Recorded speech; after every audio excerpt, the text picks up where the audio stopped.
vkopali do zábavního parku SeaWorld a Dyrka ukradli. Hloupý řet mohl tučňáka stát život. Je mu 7 let a narodil se v zajetí. Nikdy nepoznal otevřený prostor a nesetkal se například s lodí. Je to velké štěstí, že je Dirk zpátky. Když zaměstnanci parku zjistili, že Dirk zmizel, Ondrášku, co tam děláš? někdy byl tučňák na svobodě, ho podle Kde to seš? a zřejmě i žralo.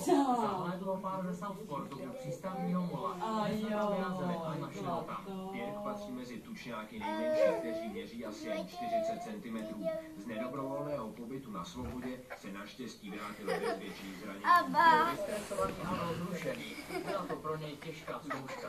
Mladíci fotografie ukradeného tučňáka umístili na internetové sociální sítě. Australská policie už je obvinila z několika trestních činů, včetně neoprávněného držení chráněného zvířete. Jan Veselka, televize Nova. Já to zase lezem. Už od příštího roku možná za pomoc hasičů zaplatíme. V jejich rozpočtu se škrtá, tak od roku 2013 se peníze i jinde za otevírání bytů, odkud zvěře nebo schazování rampouchů ze střechy. Hasiči musí do roku 2014 ušetřit 1,5 miliardy. Dnes proto prozradili, kde chtějí chybějící peníze získat. Tam ne. Výjezdů.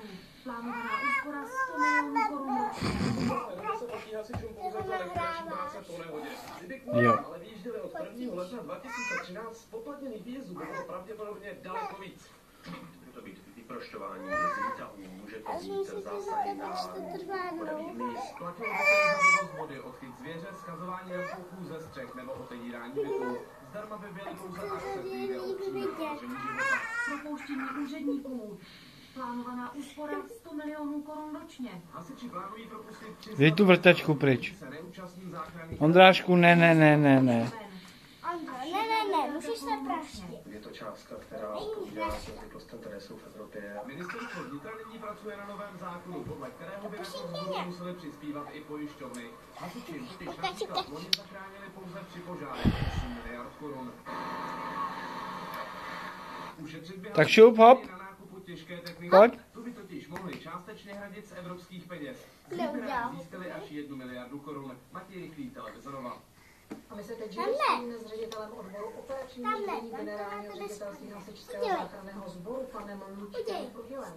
Pane řediteli, řekněte nám, kdo bude rozhodovat o tom, co je a co není ohrožení života. Tam ty vole, proč se... Alergií to může být